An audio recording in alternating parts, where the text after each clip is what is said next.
تیسرا نقطہ علماء نے جو بیان کیا چکا ہوا تھا، اسی طرح ہمارے اسلاف نے، ہمارے بزرگوں نے، ہمارے اللہ والوں نے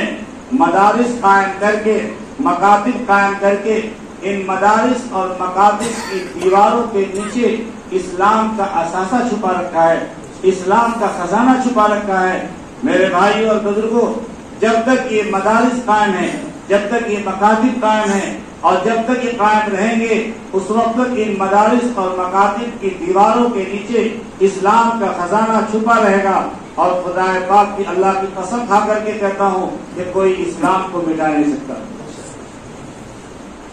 آج اسی وجہ سے مسلمانوں سے زیادہ غیروں نے اس بات کو سمجھا کہ جب تک یہ مدارس قائم رہیں گے اس وقت تک اسلام کو مٹانا کوئی آسان کام نہیں ہے، اس لیے ان کی پوری توجہ مدارس کے خلاف ہو گئی۔ پہلے تو چاند تالا لگوا دے، بند کرا دے، نہیں ہو سکا، تو پھر اور دوسرے ذرائع سے ان کی کوشش یہ ہو رہی ہے کہ مدارس کو بند کیا جائے، مکاتب کو بند کیا جائے۔ اے میرے بھائی اور بزرگوں، آج یہ مجمع فیصلہ کرے کہ چاہے یہ مدرسہ ہو یا اگل بغل کے اور مدرسے ہوں یا اور مکاتب ہوں، ان کی پوری پوری حفاظت کریں، بلکہ اگر آپ سے ہو سکے تو اور مدرسہ قائم کیجیے، اور مکتب قائم کیجیے، اور ان کو اور مضبوط بنائیے۔ دیکھیے، یہ حفاظ کرام، یہ علماء کرام، ان کی ذمہ داری ہے کہ اپنا وقت دیں اور بچوں کو پڑھائیں، اور آپ کی ذمہ داری ہے کہ آ کر کے ان سے پوچھیں کہ مولانا صاحب، محتمم صاحب، ناظم صاحب، آپ کے مدرسے کا سالانہ خرچ کتنا ہے؟ اگر وہ کہتے ہیں کہ سالانہ خرچ 50 لاکھ ہے، 20 لاکھ ہے، 30 لاکھ ہے، آپ ان سے پوچھئے ماہانہ خرچ کتنا ہے، وہ بتائیں گے۔ آپ ان سے پوچھئے ایک بچے کو حافظ بنانے میں کیا خرچ پڑتا ہے، آپ ان سے پوچھ کر کے وہ بتائیں گے کہ ایک بچے پر 800، 1000، 1500، 2000 روپے ماہانہ پڑے گا۔ آپ کہیے کہ محتمم صاحب میری طرف سے ایک بچے کو خاص کیجئے، آپ کا ایک بچہ میرے خرچ سے حافظ قرآن بنے گا، تاکہ میں قیامت کے دن ان بچوں کی وجہ سے ہمارے سر پر بھی سونے کا تاج پہنایا جا سکے۔ اللہ کی ذات سے امید ہے کہ آپ ان بچوں میں سے غریب کسی بچے کو لے کر کے حافظ قرآن بنائیں گے۔ آپ کا کوئی بچہ نہیں ہوگا جس کو بنا سکیں، آپ ان غریب بچوں کو بنائیے، انشاءاللہ اس کا بہت بڑا فائدہ ہوگا۔ آپ کی ذمہ داری ہے۔ گجرات وغیرہ کا نام سنا ہوگا آپ لوگوں نے، آپ وہاں گئے ہوں گے، گجرات کا نام گھر مجھے جانتا ہے لیکن وہاں گئے ہوں گے، تو وہاں میں ایک مرتبہ گیا تو معلوم ہوا کہ یہ فلاں بلڈنگ 30 لاکھ کی فلاں خاتون نے کھڑی کر دی، فلاں خاتون کے پیسے سے یہ 30 لاکھ کی بلڈنگ کھڑی ہے،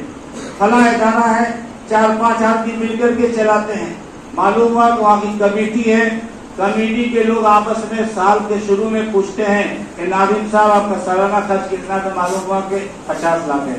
تو 5 لاکھ تم دے دینا، 10 لاکھ تم دے دینا، 15 لاکھ تم دے دینا۔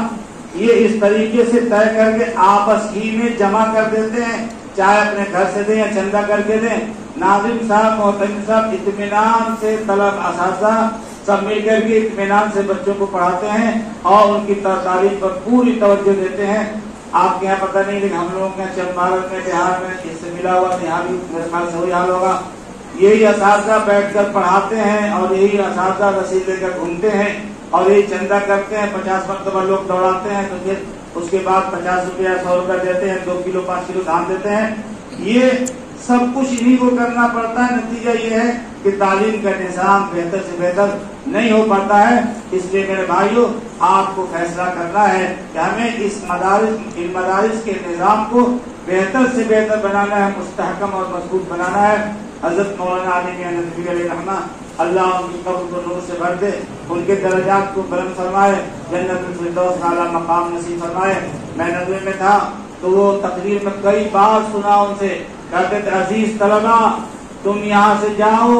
میری اس بات کو یاد رکھو اور جا کر کے اپنے گاؤں میں، مسجد میں، محلہ میں مکتب قائم کرو اور مکاتب کا جال بچھا دو۔ ایک وقت آئے گا جب بڑے بڑے مدرسوں میں تانے لگیں گے اور وہاں میں پڑھائی بند ہو جائے گی، تو ان مکاتب کے ذریعے سے ہم اپنے مسلمان بچوں کے کلمے کی حفاظت کر سکتے ہیں۔